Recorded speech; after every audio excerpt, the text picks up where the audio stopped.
I want to talk about the camera collection that I have that I've used in the studio for the past, I guess 15 years or so, because prior to some of the digital cameras that I have here, I was using like literally a 1997 Sony Handycam High 8 tape cassettes and all that stuff. I didn't have technology. I was kind of a little bit behind the curve. And so I wanted to talk about the various stages of my evolution, I guess you could say, in camera equipment over the years. Starting with something like the Canon HF10 over here, going through the GoPros, the Canon T2i, and finally graduating to real cinema camera over here, and of course the micro studio camera. And this is all being filmed by an iPhone 13, because who knew? The iPhone camera is pretty badass. So I do use that a lot as well, but you know what an iPhone looks like, so I don't have to film the iPhone. The first high-def 1080p camera I've owned is this Canon HF10 is the model number. This was given to me as a gift from my brother, who I think felt sorry for me running around with the 1990s Handycam. And he graduated to a Canon 7D, so a pretty monstrous camera, and didn't need his little HF10 anymore. So he gifted it to me for Christmas when I bought this house, because he knew I was going to build a studio in this house, a music studio, and the plan was to start recording things. So all in all, it turned into a great gift. I've recorded probably hundreds of hours of home renovation, cooking, yard work, gardening, landscaping, all the stuff I've done, all my home movies and things about building this house that I live in, constructing and deconstructing the studio numerous times, and of course the Memorial Day Jam Fests when they started kicking off. This was usually the front of the house camera that sat all the way towards the front and aimed into the room, catching everybody in the 1080p, this enormous 1080p that I never had before. And so this one, I ran this camera mostly from, 2010. In fact, the very first Jam Fest was recorded just fully, 120 minutes, just aimed at the four of us goofing off. And so this wound up being some of the best looking footage that I've ever shot, because it was high def. Compared to my 640 by 480 pictures and film, this was definitely quite a step up. So getting this for Christmas in 2009 kind of lit the fuse to do something a little bit better with photography as well. So along with this Canon HF10, maybe 6 months later, I went and picked up a Canon EOS Rebel T2i. This camera right here literally changed my life, because it's also 1080p as far as video goes, but the stills I shot with this camera were out of this world, at least again to me. I came from a Kodak, a DC210 or something like that. That was a 640 by 480, 1 megapixel photos. That I took thousands of photos with that camera, with the old Kodak, but compared to an 11 megapixel camera, I mean, nothing could compare. It was like that scene in Wizard of Oz where you step out of black and white into color. It was absolutely beautiful. So the Canon, this T2i, has snapped probably over 10,000 photos. It has a counter in it that goes from 1 to 9999, and I think it's rolled over at least once, and I might be back up to the 4,000s in this camera as far as image names go. So a lot of photos were taken with this camera. As far as the kit goes, it came with this 18-135 zoom lens here, but it also came with this little Canon 50mm here, which I learned its real name is Nifty 50. So together, these were the two lenses I used. I used this for normal landscape and room shots, and I used this for a lot of food photography as well as video. And when you use the 50mm for video, it just kind of changes, the whole depth of field thing just changes the whole vibe of the film. And I really love that. This is, again, tricks that I learned from my brother, who does a lot better job of taking photos than I do. Photos and video. So these two and this little HF10 over here, I used these for about 5 years. I wanted to do multiple camera angles in the studio, so again, I had this front of the house camera, and I picked up these little GoPros because they're small and they run on USB power, and they have a little 32 gig chip, and they record about 4 hours at 1080p, but I would usually set them up, and I have 2 of them. So the idea was we had the front of the house, and then I had the 2 sides of the house as far as what I was filming at the time.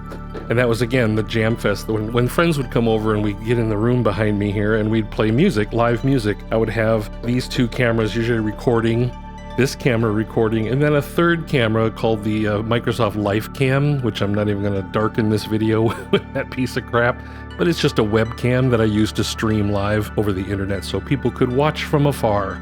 This is the setup I had then for the rest of the Jam Fest, which was 2015 till around 2019, when that was our last year, because after 2019, we couldn't gather anymore, because the great pandemic fell upon us all, as I like to say. This takes us all the way up to 2019. But after 2019, the live performances came to an end. I filmed mostly myself playing keyboards or working on projects in the studio, or still going around the house doing renovations and whatnot, the hobby stuff. And then in 2021, as everybody watching this video knows, modular occurred, which, by the way, is right here. It's right in front of me. When this beast came along, anyone who's watched my modular journey knows the story, that I wanted to, again, document that process of learning and all the different things I was doing. But all of those modular journey videos were filmed on this little guy right here. This is a GoPro Hero 9 Black. And I picked this up because these old ones here were 1080p, and they did okay. I guess they did okay, but they were having trouble with lighting, because again, they're about 7 years old. So they didn't really take in a lot of light. The newer GoPros did better at lower light, so I thought I'd give the GoPro another chance, since the old ones did a really good job for many years. So I got this GoPro Hero 9. It is a 5K, and so it's a little bit wider field of view, and it has a linear mode. So again, when it was sitting up above the Behringer rack, it actually was able to film the entire thing. It was kind of almost perfect how well the rack fit into this lens of this camera. The only bummer with this camera is focus. It has been the bane of all of my films, because it's meant for daylight and action and the brightness of the sun kind of lighting. So I couldn't get this to really be very bright without blinding myself in the house, and I wasn't going to do that. So the video quality has always suffered a little bit because this camera doesn't focus really well, but I think it still made the point. And you can see that in pretty much all of the season of my modular journey was filmed with this guy. A lot of the Sonic experiments are filmed with this. If it's just the Behringer rack, it's usually this camera that's doing all that work. Once 2 people were interested in my modular journey, I needed to, of course, step it up, because I couldn't take the lack of focus. And so I had to do something about it. And in a lot of people's videos that they do, where their film is gorgeous, absolutely beautiful, and crystal clear, and colors are gorgeous, and everything, they just look really good. And a lot of people say they use this camera called the Blackmagic Design Pocket Cinema Camera 4K. So of course I went and looked at it and saw that it was super cheap. I mean, even cheaper than my T2i was 12 years ago at the time. It was cheap, and it was a cinema camera. People are making real films with it. Blackmagic does a really good job of selling their products. They definitely convinced me, and I went and got one. And so that is what this big monster is. Let me see if I can even get it into this frame here. Hold on, I'm gonna move the camera again. Jeez. So the actual Blackmagic camera itself is just this little body back here. This is just a giant lens hanging off it. This is a cage I built around it because I wanted to protect it and add accessories to it, like the handle up here, and rails down below for putting other stuff. Hanging a battery off the back here. It's not really this big, even in its native state. This is not a pocket camera. This is not fitting in anybody's pocket.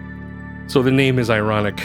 But what this camera did was, it kind of like the day that I stepped off of the Kodak DC210 into the T2i 11 megapixel. That's what this did for me, coming from the GoPro and then filming with this Blackmagic camera.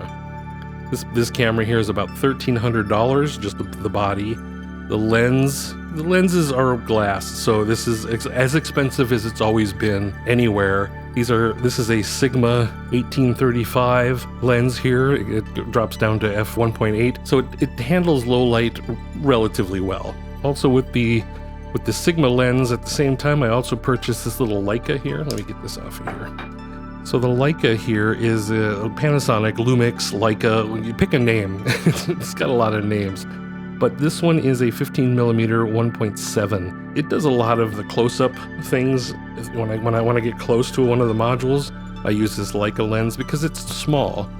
And it got in here pretty tiny. I mean, it's really tiny compared to the monstrous Sigma. So this has been my setup.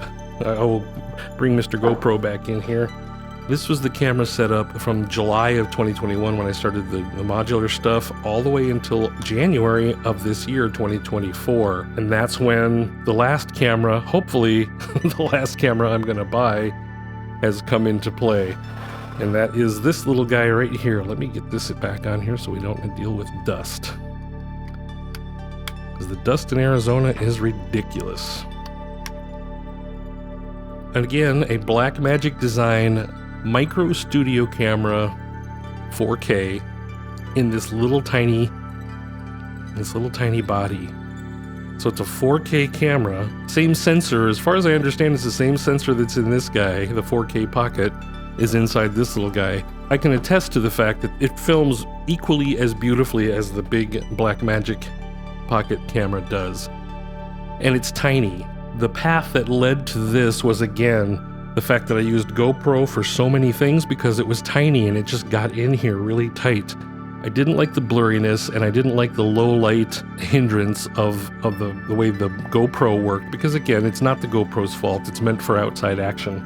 So I got this little micro. So again, it's very tiny, and the whole idea is that it will get in there close to the rack, and I'll be able to film things close up with a low light and good focus, and that's it. So that's kind of all I was after.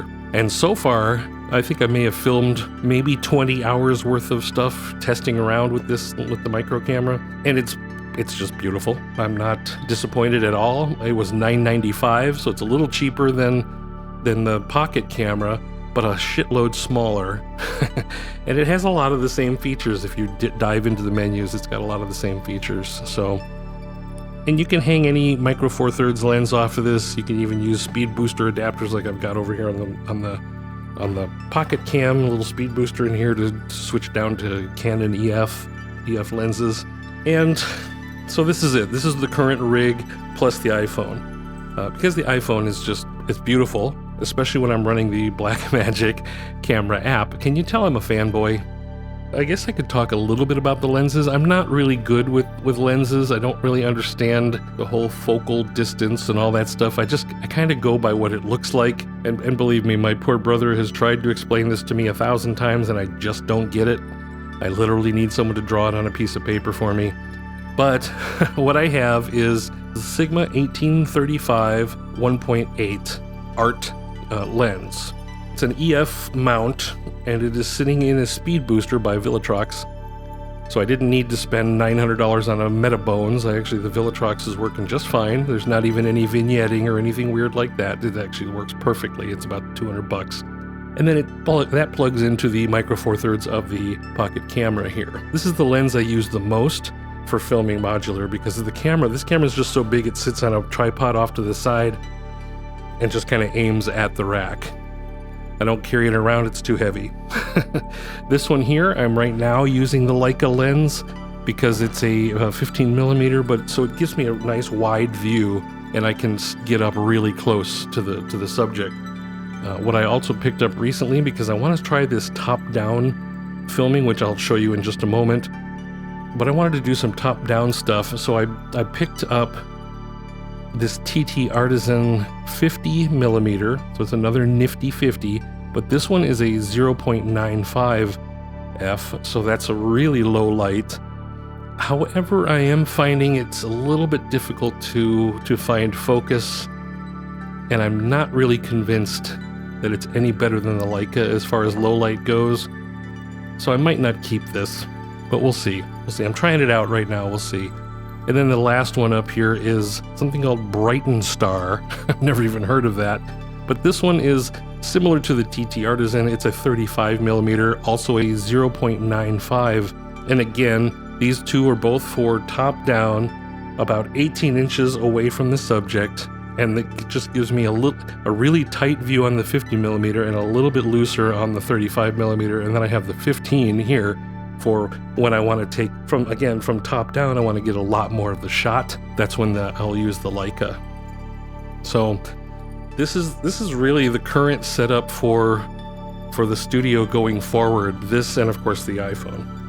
So I keep talking about this top-down thing, so let me show what that looks like real quick. I think I've already posted a video using it top-down, and I'm not very good at using top-down yet because I keep forgetting to look at focus. So I'm going to move the cameras and microphones back a little bit just to film this top-down setup.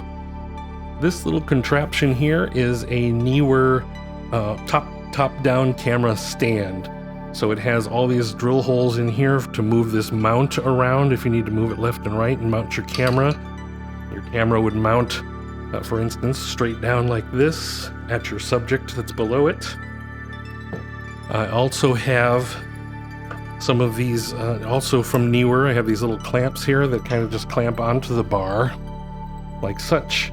And you can put other things on here, like either I could put my monitor, my little display, or another camera like the iPhone would mount in here, or anything else at all that you need mounted. And because I always have to have two of everything, because 2 is an even number, I do have another one for when this one breaks. I have another one. That's how that usually works.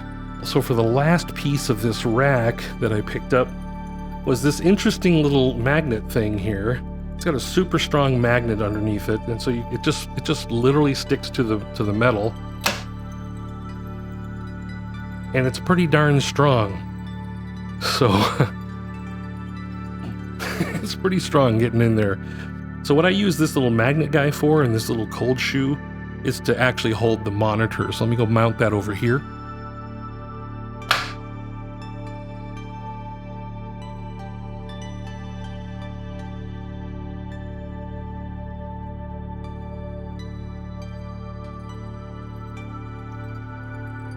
This way my monitor can be mounted anywhere I want. I could be hanging off the top rail or down here on the side. As you can see, I can move it up and down just using the articulating arm here.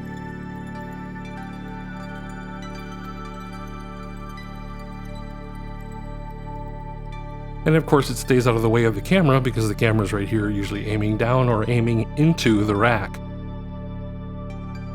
So that would be a good second example of what I might use these clamps here for, because I can't mount the camera to this guy, but I might mount it here to aim directly at the rack at whatever module I'm talking about that particular moment.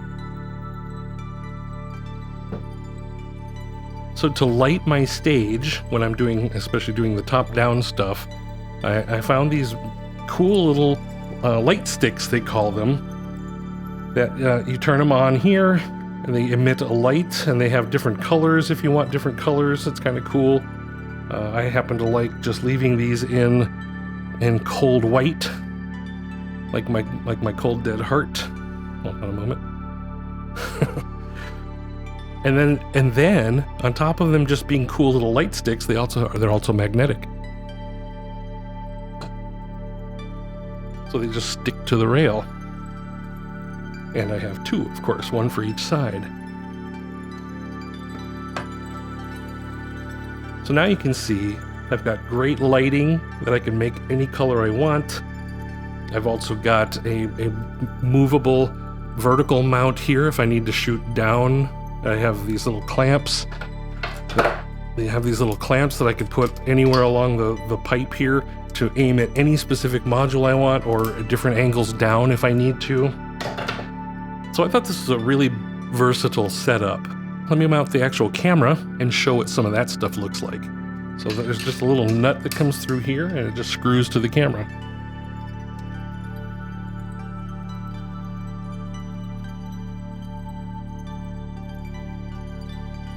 And that's it. That's why another thing I like the small micro camera for is that it's light, so I don't have to worry about things pulling down and gravity screwing everything up. So you might notice this big old loop of wire hanging off the side, and that is the USB drive, of course, that I found this cool little mounting bracket that just screws again right to the bottom of the camera, and then the little drive sits right there. And then I have an HDMI wire here, HDMI, that wraps around and comes and plugs directly into the camera.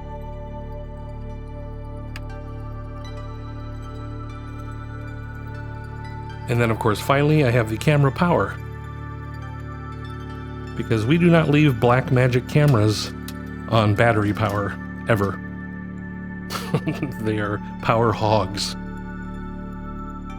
So now with these things all in place and the wiring is in place, let me strap these to the rail real quick.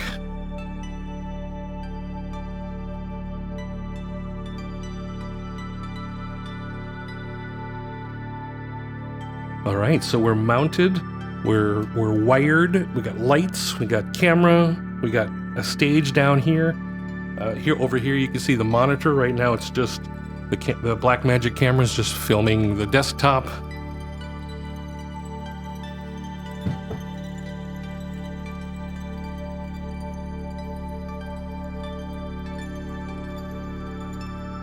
So I can throw a subject in here, like I just threw the NerdSec box down below the camera. And here you can see the focus assist is showing me that it's in focus.